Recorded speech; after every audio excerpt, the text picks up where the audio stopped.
was also a practicing Christian for quite a long time. So I've done all of the things you've just described, some of them to this day, every day.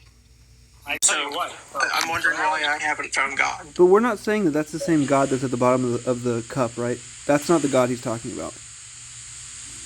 So that's the God he wants to argue for, though. So if you can't argue for the God that you believe in, then why on this live?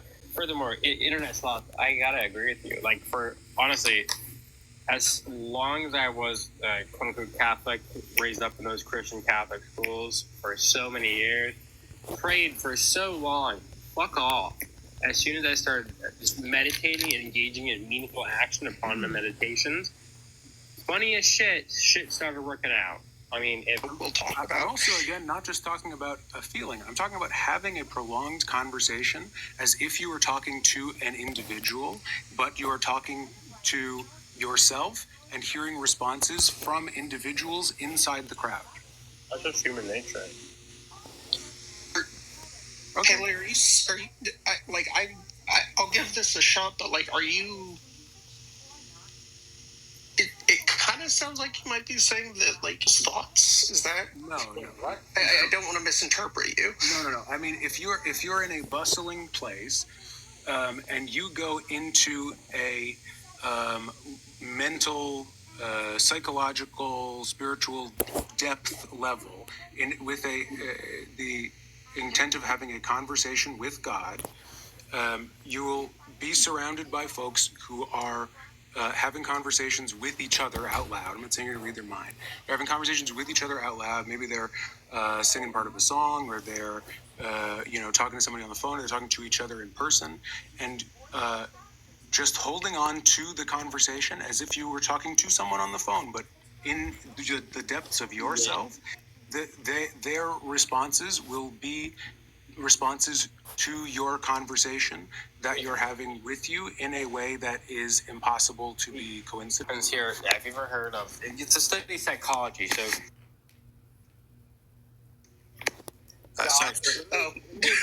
sorry. We have in the equation itself ourselves.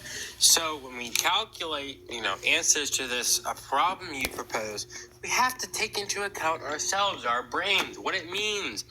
That's going to be the study of psychology, neuroscience. That positions, various self-fulfilling prophecies. Well, I'm not doing it. Something that you can give yourself a false positive for that require objective external knowledge. So I genuinely, by full heart, if God did exist, I would want him to tell me the grand unified field equation. I can spend my lifetime going around looking for that. I ain't ever gonna find it. Maybe we'll add another addendum. Try to keep it just simple at first for the sake of the don't go with your full dreams and right away. Just to learn to walk. Why do I have to? Before you can run? Edge God. Genuine question, Pelé. Can you give me an example of a question I can ask here that isn't grounded in reality that I could never find out myself? Oh yeah, do something that you could find out yourself so that you can check later. Be like. You could be like, okay, I'm sitting in the crowd. I'm having a deep conversation with God. I know that there's a sports game that just finished, and go, hey, what was the score for the Canucks versus the Panthers? I don't know who plays, and I'm not a sports guy. And then you'll hear somebody, give it a minute, give it 2 minutes, 5 minutes maybe, and you'll hear somebody come up and say the response to that. That's maybe too pop culture. You're going to go explain that away with. Yeah. So why are you not a millionaire? Can I do this with complex things that won't?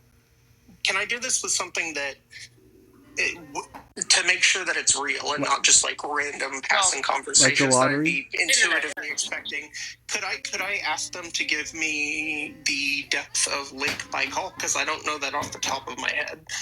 And should I expect someone to walk by and say it? You see, internet, you're just not understanding. God just doesn't want to tell us the grand unified field equation. He doesn't want us to know it because, that's, not ours. We gotta pull up us from our own boots. We gotta put her on our own. Have you ever enjoyed a video game where you press one button and you win, or a song where it immediately reaches a crescendo and then stops doing anything, or a book without an antagonist. If this Have I ever world is enjoyed something a game where there is child slavery? Not really. if this world is something like Have you ever enjoyed an Xbox game where there is so much harm to where there are children starving and there are children being trafficked, and there are children in slavery, and there is slavery and everything around us? Do you enjoy those type of games? Like, I literally, I have to hop off after I ask this question, but like, I'm really pushing it. But what I would throw out there is like, the examples you just gave are all things that not only I would expect to naturally come up, but like without getting into it, I've kind of done the kind of fun computer stuff that makes it so you think that your phone is listening to you, when it's really just that by knowing demographics, we can predict a lot about you. So like, the way that you and I are having a conversation, why are these things that are going to be coincidental rather than like, why can't I ask, how tall was the tallest dinosaur? That'd be something pretty neat. And like, should I expect like, why can't I ask those kind of questions? Why can't I have an answer. I don't know if you're going to be satisfied with the answer, but I have an answer. The capacity to hold on to that kind of mystical state and to pull up that kind of knowledge is not an easy one, and is one that requires a kind of spiritual reification. Not that I'm saying talking about literal magical powers, bro. It's field theory if I go to sit in a crowd. But that you should simply try and walk before you run. But as far as how could you tell if it's simply coincidence or not, is the persistent, accurate consistency. So, like, as if you're having a conversation, it's not like one answer or two answers. It's like how you're asking me a question and I'm answering, and then I'm asking you a question and you're answering over and over again over the duration. Pelé, that just sounds like coincidence and extremely predictable. It unfortunately is. I have a better one here for you, because if you claim your God is all good, and you claim your God can reach out to you, and He is all knowing, go ask Him, and I want you to do this until you get an answer, because there are a lot of people suffering because of it. Go ask for the cure for cancer. Why don't you do that? Yeah, or you already said that you could do it with sports games. Why not just like bet on sports games? Bet on sports games. That's what I'm saying. And you'd be a millionaire by tomorrow. A billion, Be a millionaire. It doesn't matter if you want it. It matters if you can prove that you can do it, and then it would shut us up. No, I mean, and let's not be funny here. The organized religions love money.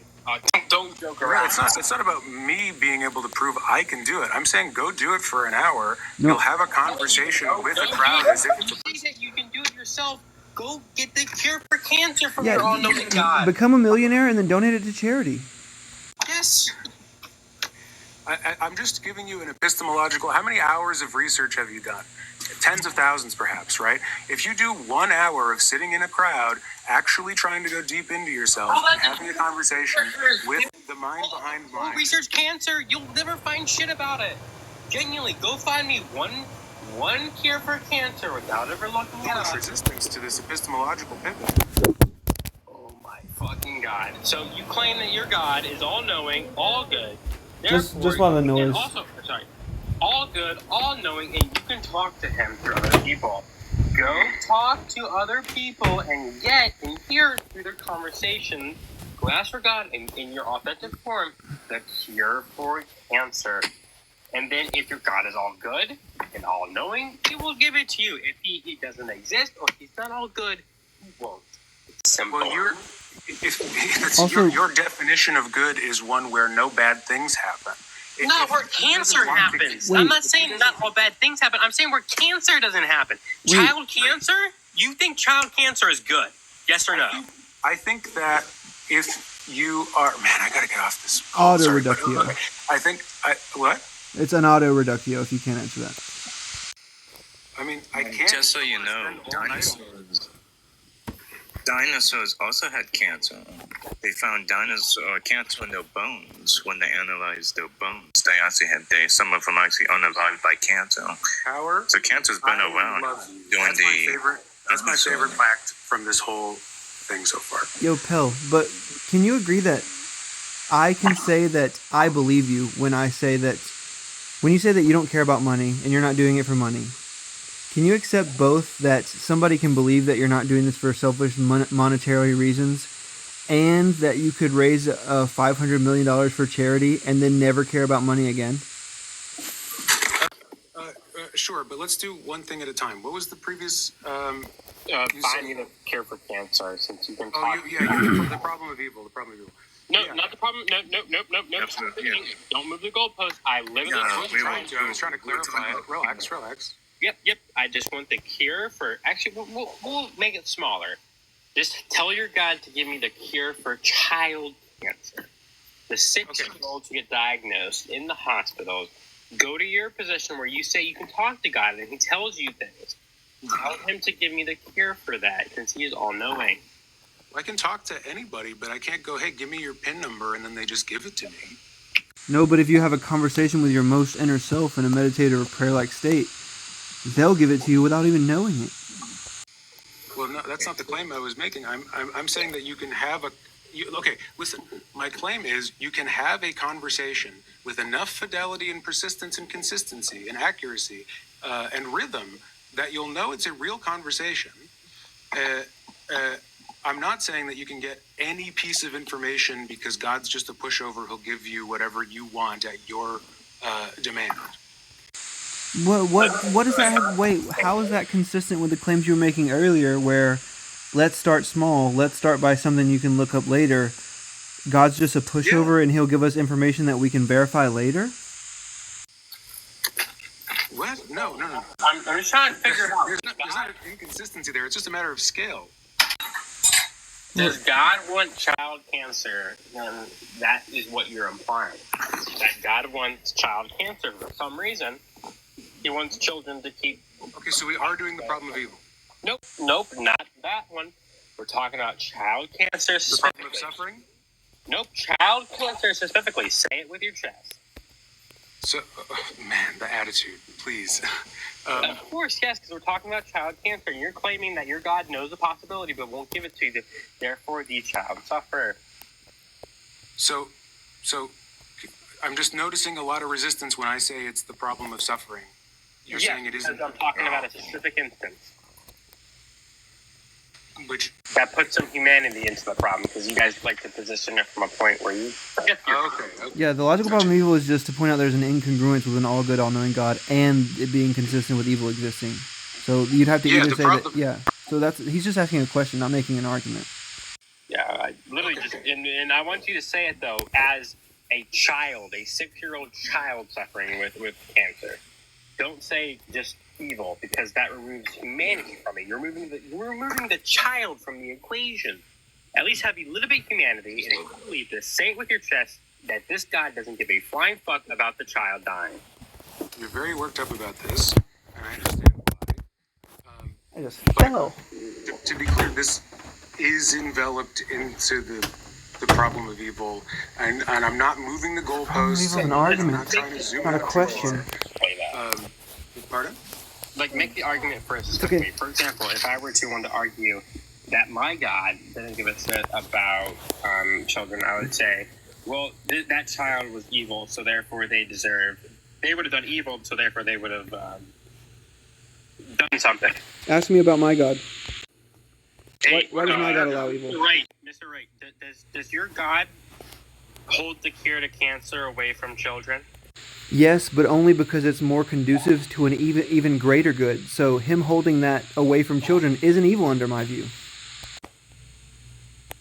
In what ways? You see, there's two horns to the logical problem of evil. That's why you're mistaken when you say he's running that, because the problem of evil is an argument. He's asking a question.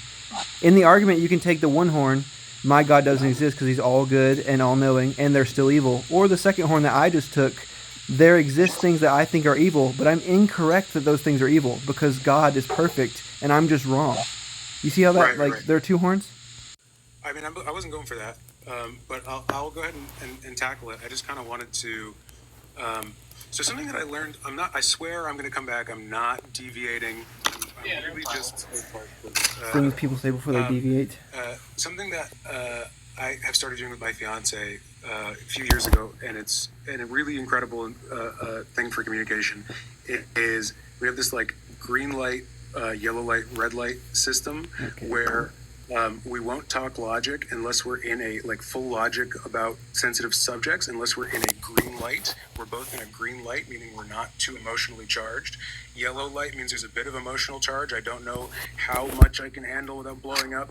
Red is I'm just triggered right now and I don't want to talk logic right now. We need to address the emotions first. And so I swear to you, I wasn't, I haven't been puttering for this long because I don't have an answer. It's because I just felt a lot of charge there and I want to be able to just have this conversation cogently and level-headedly. Is that? Yeah, so obviously, just because something holds emotion doesn't mean it's not logically correct. For example, if a child is suffering, I'm going to be fucking pissed. And if someone has the possibility to prevent that harm, I'm going to fucking hate them. That's just how it's going to be. That's a logical standpoint. However, just because I have emotion that comes with the logic, that comes with the fact that, hey, an innocent human being, and you're just coming along and doing that shit to him when you could have prevented that, nah, fuck you. If you exist, I'm going to bring you to hell with me. That's logical. That is also bringing the emotion with it, correct? However, the emotion is not without the correct baggage or the correct stipulations that come with it. It's not just emotion, it's logic, then emotion, because that you are harming a child when you could have prevented the harm to a innocent child. Right. Okay. So I'm going to address this with a thought experiment. Okay. So let's imagine that we live a totally perfect life. Whatever your absolutely idealized life is. I'm already going to bite the bullet. There is no pain, there is no suffering. Yep, Everything that you ever wanted to come true has come true. You're as strong, healthy, beautiful, fulfilled as you ever have been or ever will be. And you get a cool VR headset, and you start going on all kinds of VR adventures on your headset, and playing interesting games and having unique experiences on there. But you always, remember that you are in your VR experience, and that kind of takes away from the stakes a little bit. And you've been doing it long enough, now you've developed a drug or a way of forgetting that you are living a VR experience. So you throw on your VR headset after taking this drug, and now you're experiencing. I thought we were in a universe where I can't be harmed. Mm-hmm. But you're not harmed. It's a totally optional, intentional abuse. Pardon? Mental abuse. You don't agree that somebody can be mentally abused? What do you mean? For example, you said that this universe is one where someone cannot be harmed. So you say that I forget that I'm going to be inside of a simulation, which I assume is going to be causing me harm. So you're saying that the harm doesn't exist in this universe. However, in order to say that, you have to say that mental harm, mental trauma, mental PTSD, those types of things aren't harmful, actually, to the real person. No, not at all, because you are such a powerful version of yourself. You're so steadfast in who you are and so fulfilled, so totally and completely. What's the term I'm looking for? I mean, you can keep going. Self-realized, resilient, and stuff resilient, like that. and self-realized that anything that happens in the horror movie that you watched. Anything that happens in the haunted house that you go through doesn't harm you on the other side of it, even though it was really, really scary and really, really bad. You watched and participated in horrible tragedies that were gut-wrenching and moved you emotionally. Wait, let him finish. Okay, nothing can. But Okay. on the other side, you always had the safety and the reality that at base, you were not just safe, but totally powerful, totally taken care of, and had intentionally put on that helmet. Okay, can I basically ask to see if we got it right? Yeah, go. Okay, so you can experience the risky stuff without any of the risks. Like you can experience fear without actually being afraid after, or pain without actually being hurt after. You're taking all the stakes out of the bad stuff, right? That's a way of looking at it, I suppose. Sure. Okay, keep going. That's pretty much it. It's an analogy for. I mean that this incarnate world. But you started with imagine you're in this world. Okay, we're imagining it. What's the thought experiment? I don't know where I'm going after I take off this helmet. Am I going to hell based upon the decisions that I made while I was in pain? No, you're. I mean, in this thought experiment, you're just coming back to your totally, fully realized, powerful, happy, beloved. Powerful. Wait, what's the goal of the thought experiment? Now we're just in this VR world. What's the question that you're supposed to ask us that's supposed to say, like, you see how this thought experiment illuminates this kind of goal that I had in mind? What's the question? Right. The analogy is that the world that experiences the evil and the suffering is this VR experience. Oh, so you took the second horn. You don't think kids having bone cancer is evil. You think it's VR. This life is like dirty rags. Yeah, they're not actually in pain. Go tell that to someone sitting on God lets bone cancer happen because he has some greater aim in mind that we just can't comprehend. So it's not the case that that's evil. No, I didn't say that they're not actually in pain or that it doesn't suck while we're here. My point is that if we anchor, and this, I didn't think you guys were going to like this answer. It's just the thing that I think. But the idea is that if we anchor ourselves to an idea of us at baseline as being so absolutely totally and forever, eternally. It's missing the point that this kid with that if you put on the headset and you were a child at, let's just say, age 5, you had bone cancer and you passed away, a suffering beyond everything you've ever known. You said, man, the way I experienced the suffering, if there was someone that could stop it, that knew exactly that this was going to, and they didn't stop that, I would not worship that one. And he's not real. Wait, Pel, I think I can actually steelman your thing to Jaden. I think something just clicked with me. I think you got it, because this is going to be the. So how could you have a child that experienced all that? Let me take a crack at it. So if God is real, come on up. Let's say that in scientists' attempt to cure bone cancer in children, they accidentally made it to where they tested out on an 8-year-old, or let's say like a 5-year-old, just to make it emotional.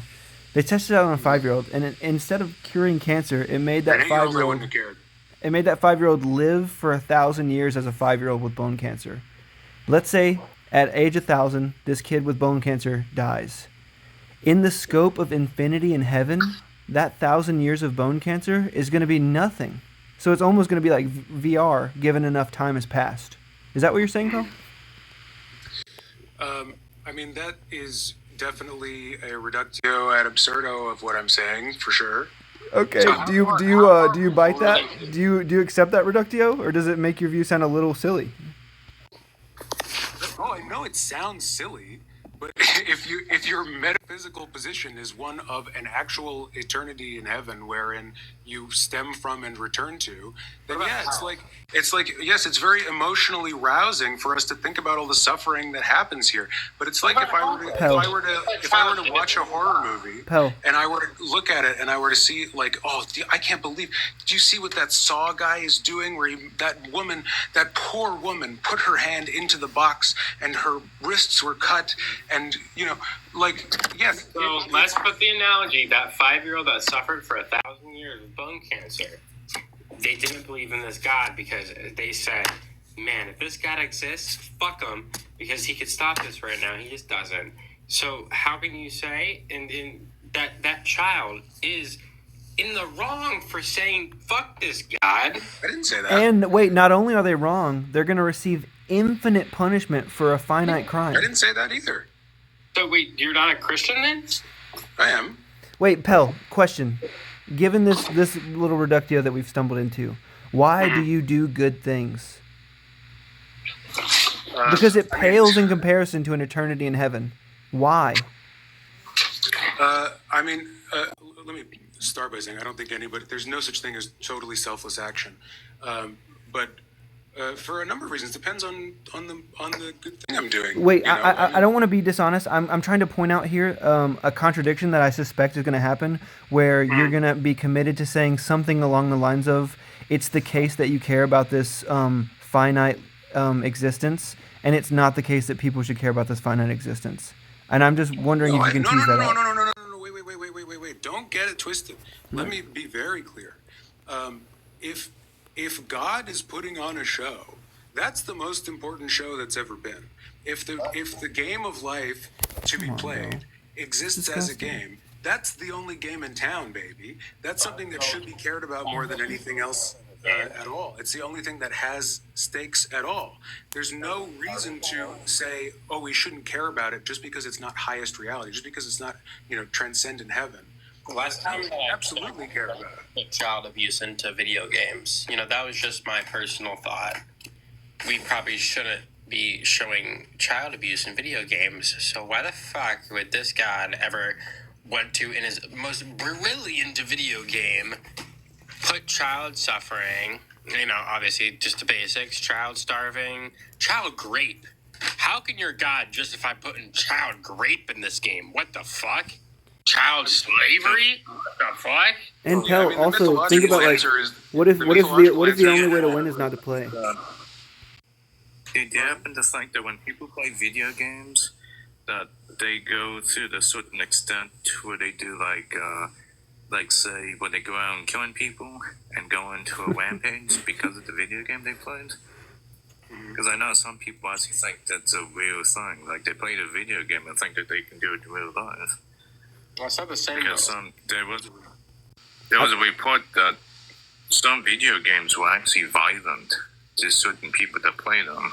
Yeah, I played a video game one time where it was my job. I was like in Jurassic Park and I had to give cancer to dinosaurs. And then people started doing that in real life. I had this horrible experience with a video game where I was a fat Italian plumber and I had to jump on these little mushrooms. Awful. You know the inventor of Mario? People used to call that guy crazy when he killed turtles with a hammer, and now look at him. He's a genius. I've heard that before, but I can't remember. It's Anthony Jeselnik. Yeah, I love Jeselnik. Yeah. He just dropped a new special a few days ago. He's fucking shit at doing it. Like, if this... Pella, if this is a game... Man, fuck the designer. Yo, Jaden's all about business. Fuck the jokes. I'm just kidding. Go ahead. I don't know, man. If there's a coder behind this shit, it's a fucking shit ass one. I tell you what. I want a word. Let me put it this way, Jaden. Yeah. Your fundamental grudge is, and I'm just for all of this, just assume in my opinion, is tacked on. Okay. Yeah. So your fundamental grudge is, there are all of these, and I'm going to be a little bit hyperbolic. I know you're not saying just any old bad is the problem that you have with it, but you're saying that an all good God, basically, in short, should make this place way better. There shouldn't be all of these problems with an all good God. Let me listen and understand this again. So first off, my first problem with it is going to be the fact that I know from a physical understanding of our reality, not going to be the case. Second off, if I'm going into your worldview, that's going to be what I hold. Because the claim is that he's most typically all-knowing, all-powerful, all-loving. So yeah. I look at this throughout the Bible, and I see the fact that he, specifically in the Bible, where it says God himself, and if that wasn't God, he should have fucking struck him down. He knew the harm this was going to cause. God himself tells the people it's okay to take slaves from the nations around you. So this God thinks it's okay for a human being to own another human being as property at a fundamental level. There is no amount of context that will resolve this issue. It is a straight up fact because the reason they put it in there was the Romans had made this Bible. They put it all together to justify their atrocities, and it justifies slavery. It's what happened in America. But the context is important. So Exodus 10 through 19 are the 10 commandments, the 10 most important rules of Christianity. Exodus 19 is the last one, right? Honor thy father and thy mother. Exodus 20, you can own Hebrew slaves for 7 years, and after that they'll go free. Like right after that, they get into how you can use people as goods. So they just barely didn't make the cut for the 10 most important rules. And that's just the Hebrews. That's their own people. Yeah. They talk about actual slavery with the nations around them. So, Kelly, it comes to the fundamental question. Will it ever be a good moral position to hold that you will ever own an innocent human being as property? Yes, easily. But if the moral position is own a person as property and you'll cause infinite galaxies of suffering for infinite time to stop, that would be the morally correct position. Easy. Checkmate. I mean, that. I'm just kidding. Obviously, that's insane. I think we're That pivoting is subjective. I mean, obviously, I would consider that from a Kantian theological perspective. I'd have to. Why can you? How much is suffering worth on a quantum or on a quantitative level? Yeah. Infinite suffering. Just as a rule, I like to keep it light when owning people is brought up. But the substance of what you said still stands. Pell, answer the question, or you're dodging. I am dodging for the moment. I'm going to go back to what we were just talking about because I didn't really get to finish. Your initial, or at least I think it's not an unfair caricature to say that your issue is that an all good God should make this place better. Life should be better. Yes? Yeah. No, like I said, Yes. my first argument against this God is going to be the evidence that he doesn't fucking exist. Perspective to that is going to be going into your worldview. First, putting my knowledge aside. The knowledge that I know he doesn't exist, I'm going to set that in a box. And I'm going to go into your worldview. And I'm going to agree, this God exists.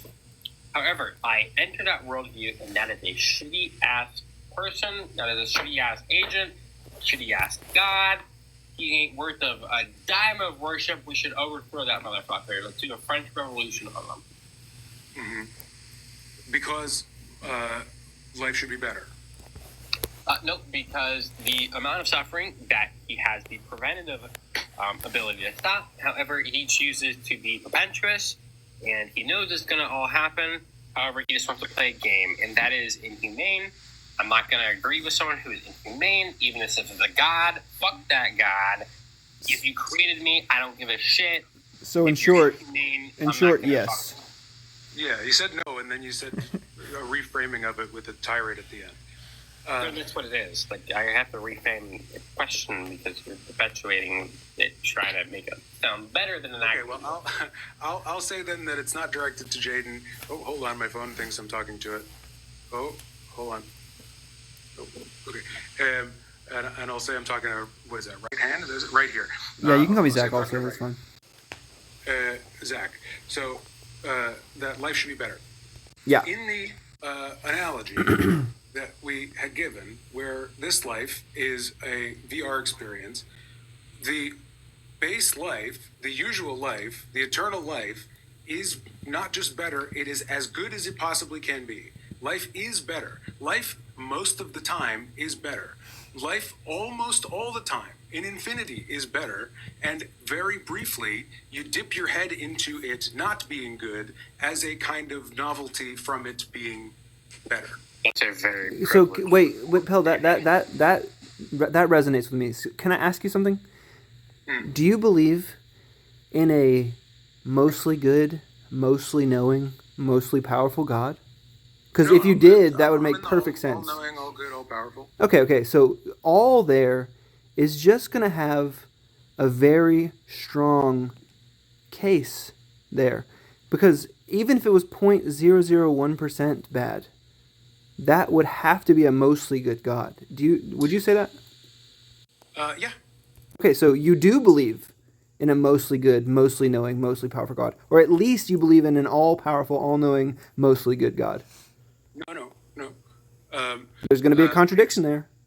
No, because being able to engage in the terrifying novelty of a horror show is good when expanded out to the view of the eternal life in heaven that is the usual participation. So let's say just imagine that you're the God that you believe in, right? You have one world, there's no free will, only good things happen. Second world, free will exists, infant grape exists. Which one are you going to actualize if you're an all good God and not just a mostly good God?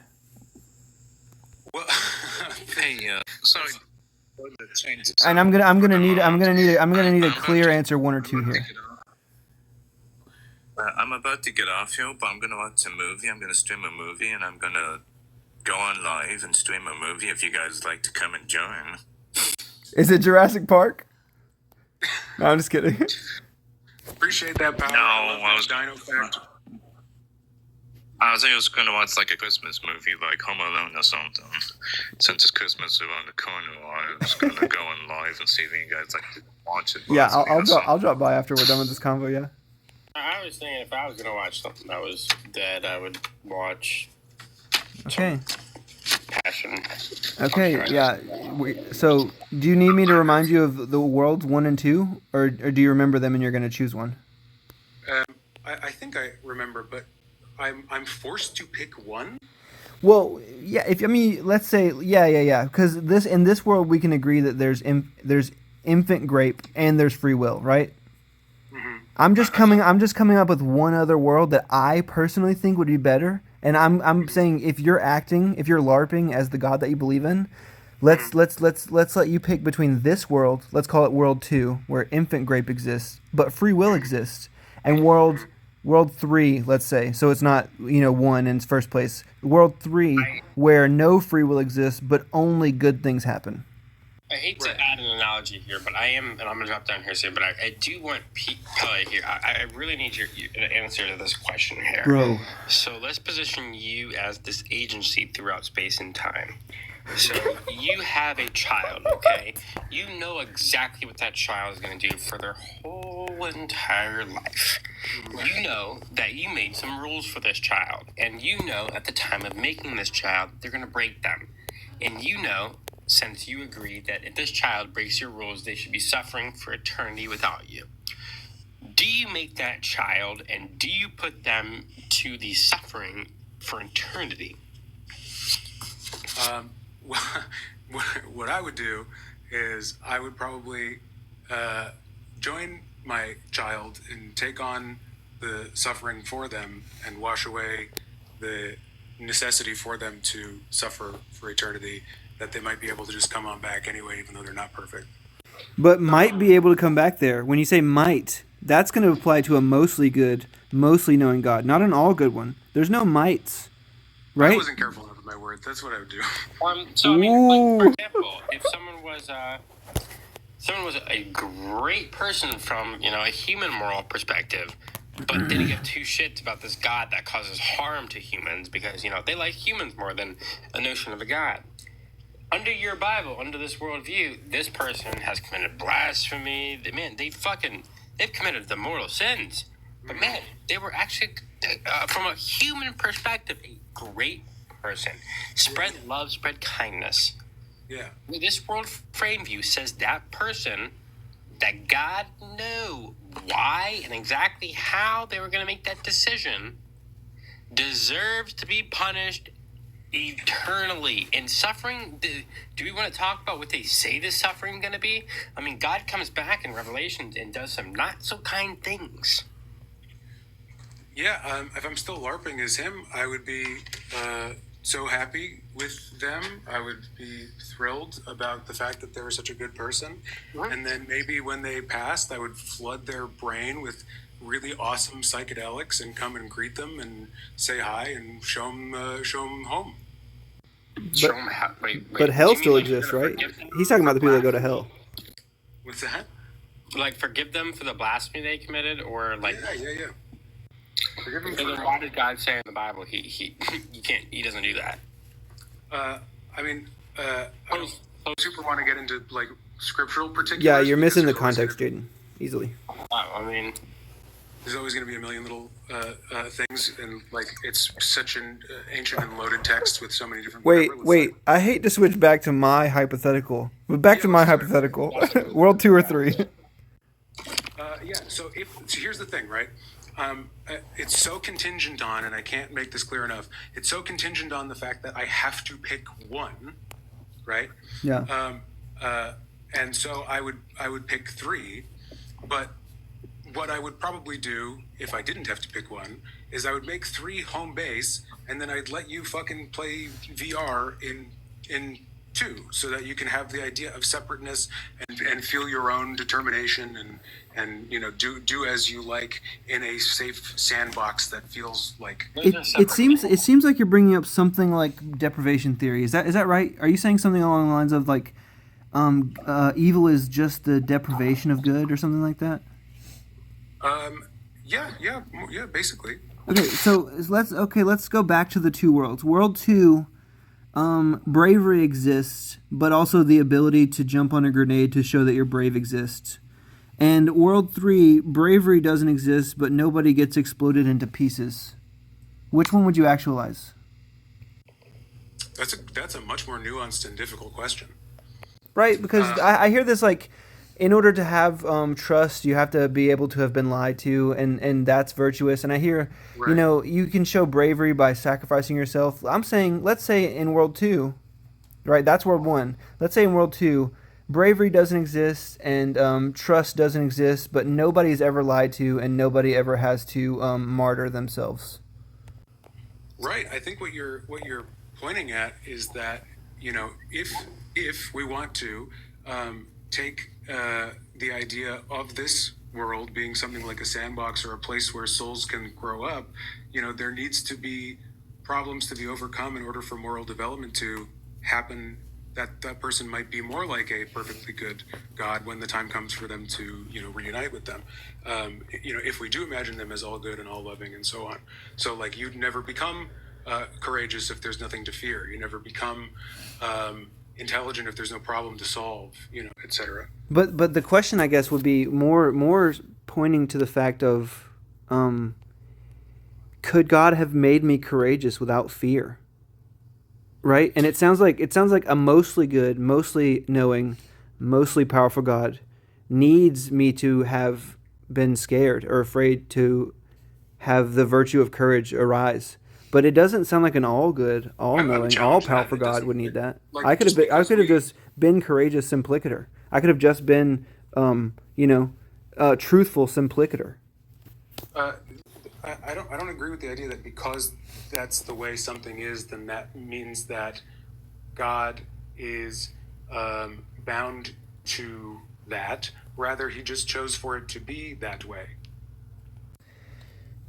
But okay, so do you hold? So you're like the triomni God, but you also hold to the view that God's aim was to create the best of all possible worlds. Is that right? Mm-hmm. And in fact, it's the only world he could have possibly created. Yeah. Okay, let's say a moment before creation, God exists and God exists alone, right? Mm-hmm. Do you agree that that world is perfect with God alone? You're getting to the good stuff. Where were you when the rest of this chatter bullshit was going on? I was trying to cut through, but I was being questioned. But anyway, yeah, so God exists. He's about to create. Do you agree that that world is perfect? I think that's out of my pay grade, my man. I would say that it is, and I would. My intuition says yes, but I mean, I don't know. Okay, let's just run with it. You can. I'm not holding you to anything here. You can walk back any claim. Uh-huh. Okay, so God exists and God alone exists. He's about to create. Before he creates, it's perfect. Mm-hmm. That means that in order for him to maintain his all goodness, all powerfulness, the world that he chooses to create, it can't decrease the amount of perfection or the amount of good that exists, right?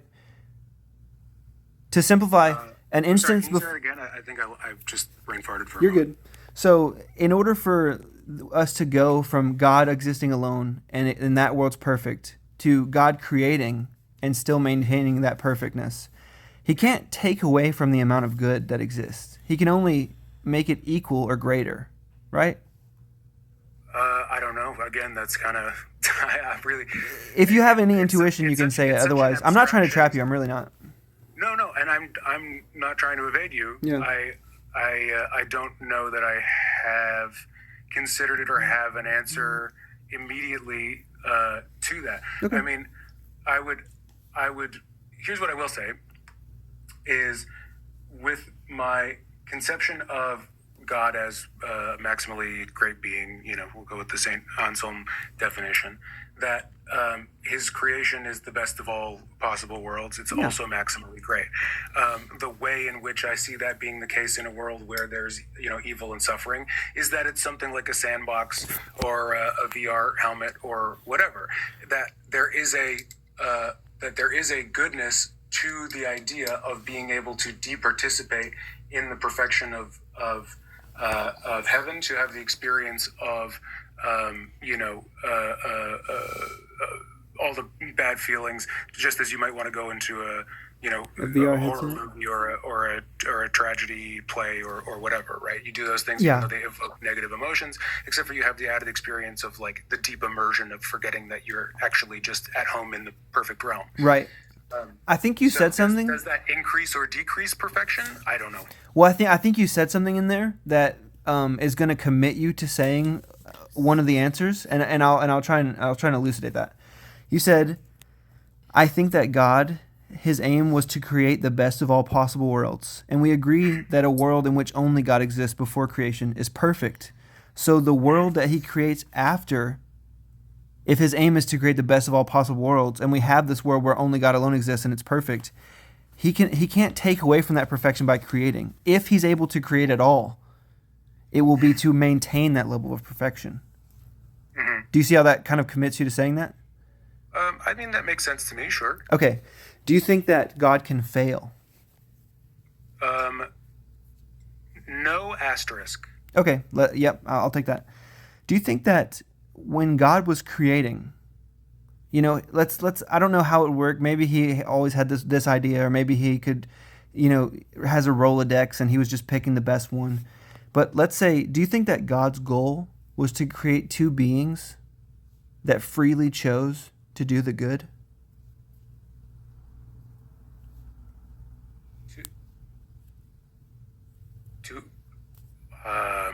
I'm having trouble seeing how we get there. So, in speaking on Adam and Eve, do you think that? So you said you agree that Okay, gotcha. God couldn't fail. Asterisk.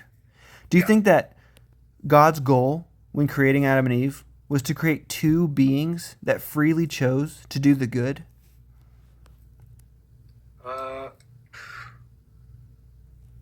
That's an interesting question. That freely chose to do the good. I mean, I would say that the mythology of it doesn't really sound like it. Yeah, you're gonna not want to say no, but it's this tension you're having about saying yes is what I'm trying to draw at.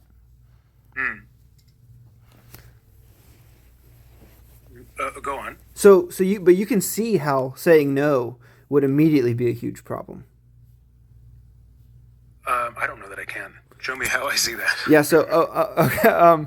So if God's goal was to create two creatures that freely chose to do the bad, we could see how that world, in comparison to where the world where God exists and God alone exists, that world would be a worse world. So it wouldn't be possible. The VR world is definitely worse. The VR world is definitely objectively worse. It's just not like highest reality. It's the same way that we have works of fiction that are not this reality. Wait, Pel. This is not a work of fiction. This is a different thing. This is existence per se, or like I guess Socrates would call it the world of becoming or whatever. Wait. Yeah, no. Don't. You don't need to walk me into the idea that God knew that Adam and Eve would eat the fruit and made them, and that was all part of the plan the whole time. Sure. Okay, but that's gonna be contradictory to your view. So no, I can walk you through it. And I'm not trying to trap you. You can take back anything. Okay. Yeah. Okay. Go ahead. God exists, and God alone exists is perfect. Okay.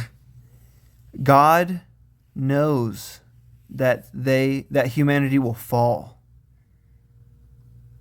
Yeah. That world where humanity falls is less good than God existing before creation. So you're going to have to say that this is the contradiction. It's the case that God's successfully achieved his goal of creating the best of all possible worlds. And it's not the case that God succeeded in his goal to create the best of all possible worlds, because the world we have now is less perfect than God without creation. I don't think that I need to concede that. Again, it's just a matter of like the level of reality that we're dealing with. Okay, think about it this way. You know how Christian music sucks? Some of it's pretty good. My favorite band's a Christian band, but that's okay. Okay, sorry. No, I'm just kidding. One of mine is too, but mostly, and I'm a Christian, but I just think most Christian music is dog shit. The reason, it's a hardcore band called Oh Sleeper, but I like religious language. I think it's very powerful, and so when some people use it, I'm like, oh, like when movie villains use it or something, I'm like, oh, chills. But yeah, but anyway, keep going. Yeah, for sure. Well, I'll say generally that's the case, and it's because they're too afraid to be discordant, But in reality, most of our really good music has some discordant elements. And, much in the same way, if it is the case that God, in infinite wisdom, decided that it is better, it is more perfect, or at least as perfect, or whatever, for there to be a discordant venue, trajectory, possibility, whatever, within the totally safe, totally protected, perfect, ever-present bosom of heaven, then why would that cause any sort of irrationality to the best of all possible worlds? Wait. I think I have clarity. Within the best of all possible worlds, there is a very convincing, I keep going back to VR. Let's say, VR experience that we are allowed to participate in that is discordant. Okay, so I'm going to define two terms and then ask you a question, and I think I realize where we're talking past each other. So I would say, oh, dude, that was crazy. The live ended. No. I was going to ask if he defines good as by God's lights, what ought to be done. If something is rational, it must be at least possible for it to